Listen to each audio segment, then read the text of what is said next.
Welcome to Glisso English. Real life stories. Have you ever told a white lie to get something you really wanted?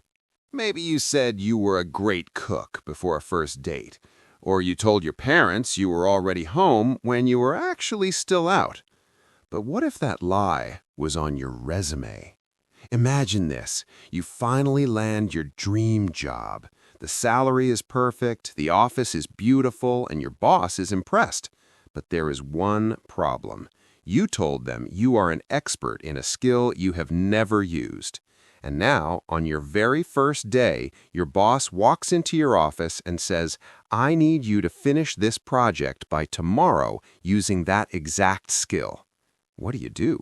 Do you confess and risk losing everything, or do you fake it till you make it? In today's story, The Paper Architect, we follow Leo as he navigates the most stressful 48 hours of his life. As we watch Leo try to save his career, we're going to learn essential English for the workplace, including how to talk about skills, how to handle high-pressure situations, and the idioms we use when we are in deep trouble. Let's get started with Chapter 1, The Panic of the Yes. Leo stood in the middle of the lobby, his fingers trembling as they gripped the leather folder containing his signed contract. The glass walls of the skyscraper stretched toward the clouds, reflecting a version of himself that looked successful, confident, and qualified. But inside, his heart was drumming a frantic rhythm against his ribs. "Welcome to the team, Leo," his new boss, Marcus, said with a firm handshake that felt like a trap. "Your reputation with Vanguard 360 preceded you during the interview process. It's rare to find someone with such high proficiency." Leo forced a smile, though his throat felt like it was filled with dry sand. He had spent years working in design, but he had never even installed Vanguard 360 on his computer. It was a white lie that had grown from a small bullet point on his resume into a giant shadow looming over his future. He had figured he would have weeks to learn the basics, but the universe had a different plan. Marcus led him to a sleek, modern desk and tapped on a thick manila folder. "We have a crisis with the Miller account, and the board needs a full structural projection by Wednesday morning." Leo looked at the digital clock on the wall. It was already Monday afternoon. "I'll leave you to it," Marcus added, walking away with a wave of his hand. Leo sat down and stared at the dark computer monitor, his own terrified reflection staring back at him. He had exactly 48 hours to become an expert, or his dream job would vanish before he even finished his first cup of coffee. The sun had long disappeared, replaced by the cold blue glow of Leo's laptop screen in his darkened apartment. Empty espresso pods cluttered the kitchen counter like tiny plastic monuments to his desperation. On his screen, a search bar mocked him with thousands of results for Vanguard 360 Beginner Crash Course. He clicked the first video, but within seconds the instructor was talking about parametric data layering and algorithmic scaling. Leo felt a wave of nausea. It was like trying to learn a secret language while the world was ending. He opened the software for the first time, and the interface looked more like a cockpit of a fighter jet than a design tool. Every time he clicked a button, a red warning box popped up, telling him his inputs were invalid. "Invalid," Leo whispered to the empty room. "That's exactly what I am." By 3 a.m., he had managed to draw a single, shaky 3D rectangle, but it looked pathetic compared to the Miller account requirements. His eyes were burning, and the technical terms started blurring into a soup of meaningless English jargon. He realized then that there were no shortcuts for this level of deception. The learning curve was a vertical cliff. He leaned his head against the cool surface of his desk, wondering if it would be easier to just call Marcus and quit. But then he thought of the years of rejection letters and the small, cramped apartment he was finally hoping to leave behind. He took a deep breath, rubbed his face, and clicked on the next video in the playlist. He wasn't going to sleep until the rectangle looked like a building. Leo stepped into the office at 8 a.m., his eyes stinging from the lack of sleep and too much caffeine. He sat at his desk and tried to look busy, opening several complex-looking spreadsheets to hide his empty Vanguard project. "Good morning, Leo," a voice said from the next cubicle, making him jump nearly out of his seat. It was Sarah, a junior analyst with sharp eyes and a reputation for being the most detail-oriented person in the firm. She leaned over the partition, her gaze lingering on his monitor for a second too long. "I saw the Miller files on the shared drive this morning, but I didn't see your name on the active user list last night," she remarked. Leo felt a cold bead of sweat roll down his spine as he faked a casual shrug. "I prefer to work offline while I'm in the conceptual phase," he lied, his voice sounding thin and unconvincing. Sarah tilted her head, her expression unreadable, but her eyes remained fixed on his hands, which were hovering awkwardly over the keyboard. "Interesting," she replied, "because Marcus told us you were a master of the live sync feature. Most experts never work offline." She stayed there for a moment, watching him, until the tension in the air felt like a physical weight. Every time Leo moved his mouse, he felt her shadow looming over him, waiting for him to make a mistake. He realized that Sarah wasn't just a colleague, she was a gatekeeper who could smell his inexperience from across the room. When she finally turned back to her own computer, Leo realized he hadn't exhaled for nearly a minute.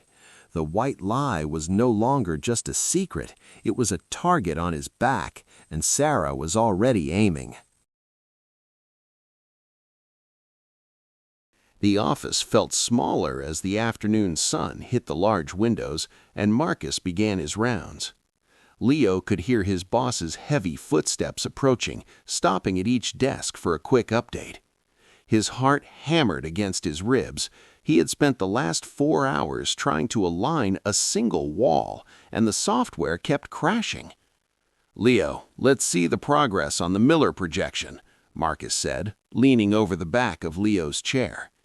Leo's screen was a mess of tangled lines and error messages that he had tried to hide under a blank window. In a moment of pure, panicked instinct, his foot reached under the desk and kicked the heavy power strip.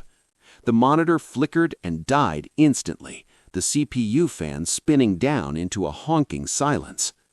"Oh no," Leo gasped, faking a look of utter shock as he stared at the black screen. "The whole system just cut out. I think there's a short in the floor outlet." Marcus frowned, looking at the dark screen and then at the glowing lights of Sarah's computer next to them. "That's strange. Sarah seems to have power," Marcus noted, his voice suspicious and low. "It must be the surge protector," Leo stammered, pulling the cord out and waving it around as if inspecting a wound. "I've been working on the master render for 3 hours. I hope the autosave feature was enabled." Marcus sighed and checked his watch, clearly annoyed by the technical delay on such a critical day. "You have 1 hour to get IT up here and recover that file, Leo. We can't afford a single minute of downtime." As Marcus walked away, Leo leaned back, his forehead damp with sweat, knowing he had bought a few minutes of time but borrowed a mountain of trouble. Leo ducked into the break room, hiding behind the large espresso machine to check his phone. He had joined an anonymous professional forum called the Vanguard Vault under the username Desperate Designer 99. "I'm in over my head," he typed, his thumbs shaking. "I need to render a structural projection in an hour or I'm finished." Most of the replies were mocking, telling him he should have stayed in school, until a notification popped up from a user named OldGuard. "I wrote the original code for that interface," the message read. "Stop looking at the tools and start looking at the logic." Leo typed back immediately, explaining the mess he had created on his screen before the power failure. Oldgard didn't send a tutorial. Instead, he sent a series of simple, logical shortcuts that bypassed the complex menus entirely. "The software wants to think for you," Oldgard wrote. "Tell it what the building wants to be, and it will draw the lines itself." Leo stared at the text, a small light bulb finally flickering to life in the back of his exhausted mind. He realized he had been fighting the program like an enemy instead of using it like a calculator. He rushed back to his desk, plugged the power strip back in, and felt a strange surge of adrenaline as the computer chimed to life. He didn't open the beginner videos this time. He opened the command console that Oldgard had described. For the first time in 24 hours, the lines on the screen didn't look like a mess of digital spaghetti. He wasn't an expert yet, but he finally understood the skeleton of the beast he was trying to tame. Just as the first floor of the building began to take shape, he felt a familiar shadow fall across his keyboard. Sarah was standing there with 2 cups of coffee, her face illuminated by the flickering light of Leo's monitor. "Lunch is over, Leo," she said, setting a cup on his desk with a deliberate click.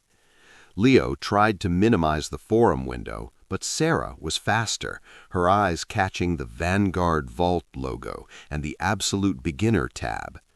The silence between them stretched until it was interrupted by the humming of the office air conditioner. "You don't know how to use it, do you?" she whispered, her voice devoid of its usual sharp edge. Leo felt the urge to lie again, to make up a story about researching legacy code, but the exhaustion had finally broken his spirit. He looked up at her, his shoulders slumping as he let out a long, shaky breath. "I've never used it before yesterday," he admitted, the truth feeling like a heavy weight dropping off his chest. Sarah didn't laugh or run to Marcus's office. She pulled up a chair and sat down next to him. "I knew it from the moment you touched the mouse," she said, taking a sip of her coffee. "You move like a graphic designer, not a technical architect, and your keyboard shortcuts are all wrong." Leo waited for the ultimatum, expecting her to tell him to pack his bags before he was officially fired. Instead, Sarah looked at the screen where Oldgard's logic was starting to form a coherent structure. "That's a clever way to bypass the rendering engine," she noted, pointing at the command console. "If you're going to survive the night, you're going to need more than just forum tips and luck." Leo looked at her, confused by the shift in her tone, wondering why a rival would suddenly offer a hand in the middle of a sinking ship. Sarah didn't move her chair away. Instead, she pointed to the messy interface on Leo's screen. "I'm not doing this for free, Leo," she said, her voice dropping to a sharp, professional whisper. "I've been passed over for 3 promotions because Marcus thinks I'm just a data person and not a visionary." Leo looked at her, finally understanding the frustration behind her cold behavior over the last few days. "You want credit for the Miller account," Leo stated, realizing the price of his survival. "I want my name on the final presentation as a lead designer, not just a junior assistant." Leo didn't hesitate. He nodded once, knowing a shared victory was better than a solitary defeat. For the next 6 hours, the two of them worked in a silent, frantic partnership that the office had never seen. Sarah handled the complex data entry and the heavy technical rendering that Leo didn't understand. Leo focused on the why, using his design background to make the building look like a masterpiece instead of a box. She taught him the muscle memory of the software, showing him how to navigate the menus without looking like a tourist. Leo realized that while he had lied about the tool, his eye for detail was exactly what the project had been missing. By midnight, the office was empty, and the only sound was the clicking of their mice and the hum of the servers. The file wasn't just finished, it was better than anything Leo could have created, even if he had been an expert. As they saved the final render, Leo looked at Sarah and realized that his white lie had created an unlikely, powerful alliance.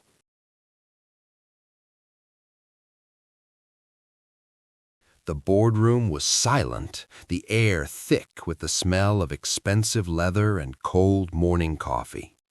Leo stood at the head of the long mahogany table, his palms damp against the remote for the projector.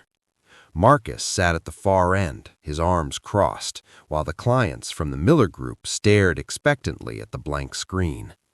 Sarah sat in the corner of the room, her laptop open, her expression a mask of professional indifference. Leo took a deep breath and clicked the button, letting the 3D model of the building bloom across the wall. For a moment, there was a collective gasp as the intricate glass and steel structure rotated in perfect high definition. "The aesthetic is stunning," the lead client said, leaning forward to inspect the digital shadow play on the facade.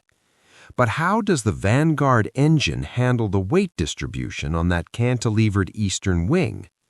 Leo felt a momentary spike of the old panic, his mind racing through the technical jargon he'd crammed into his head. He looked at the complex data readout on the screen, a language that had terrified him only 48 hours ago. Instead of faking a technical answer, he looked at the logic Sarah had shown him and the why behind the design. "The software calculates the load based on a recursive structural grid," Leo explained, his voice steadying. "If you look at the secondary support beams in the render, you'll see the Vanguard engine optimized the density automatically." He glanced at Sarah, who gave a nearly invisible nod of approval, her eyes tracking every move he made on the console. For the first time since he had lied on his resume, Leo didn't feel like a ghost in his own skin. He realized that while the expert label was a lie, his ability to bridge the gap between art and data was very real. The client began to nod, scribbling notes on a pad, and Marcus let out a breath he seemed to have been holding. The presentation was moving toward a triumph, but the hardest part of the live demonstration was still to come. The client leaned forward, his eyes narrowing as he pointed at the shimmering glass atrium on the screen. "It looks incredible, Leo, but I want to see how the natural light hits the lobby at 4 p.m. in midwinter." Marcus nodded in agreement, gesturing toward the mouse on the podium with a look of high expectation. "Go ahead, Leo. Show them a live adjustment of the sun pathing parameters. It's the best feature of the software." Leo felt the air leave his lungs as he realized Sarah was too far away to reach the keyboard for him. He stepped toward the glowing monitor, his hand hovering over the mouse like it was a live electrical wire. He remembered Oldgard's advice from the forum. Stop looking at the tools and start looking at the logic. He found the lighting tab, but his finger slipped, accidentally opening a terrifying submenu of raw coordinate data. The screen flickered red and a "System Warning" box popped up, reflected in the glasses of the lead client. Leo didn't freeze. He used a shortcut Sarah had drilled into his head during their midnight study session. He bypassed the error, dragged the time slider across the axis, and watched as the digital shadows lengthened. The lobby on the screen transformed, bathed in a warm amber glow that perfectly simulated a winter sunset. "Perfect," the client whispered, clearly mesmerized by the fluid movement of the light across the virtual marble. Leo pulled his hand back, his heart hammering a victory march against his ribs as he closed the menu. He had navigated the software in front of the entire board without crashing the system or revealing his secret. As the lights in the boardroom came up, Marcus was wearing a grin that Leo had only dreamed of seeing. He had survived the live test, but as he looked at Sarah, He knew the foundation of his career was still built on sand. The boardroom emptied, leaving only the faint scent of success and the hum of the cooling projector. Leo stood by the window, watching the city traffic crawl below, feeling a strange mixture of triumph and exhaustion. Marcus walked over, clapping a heavy hand on Leo's shoulder with a grin that reached his eyes. "That was masterclass work, Leo. The Miller Group just signed the most expensive contract in our firm's history." Leo looked at Marcus, then glanced over at Sarah, who was calmly packing her laptop into her bag. "I couldn't have done it without Sarah's technical oversight," Leo said, his voice steady and clear. Marcus raised an eyebrow, nodding slowly as he looked between the two of them with newfound respect. "I see that now," Marcus replied. "It seems I've been underestimating the synergy on this team."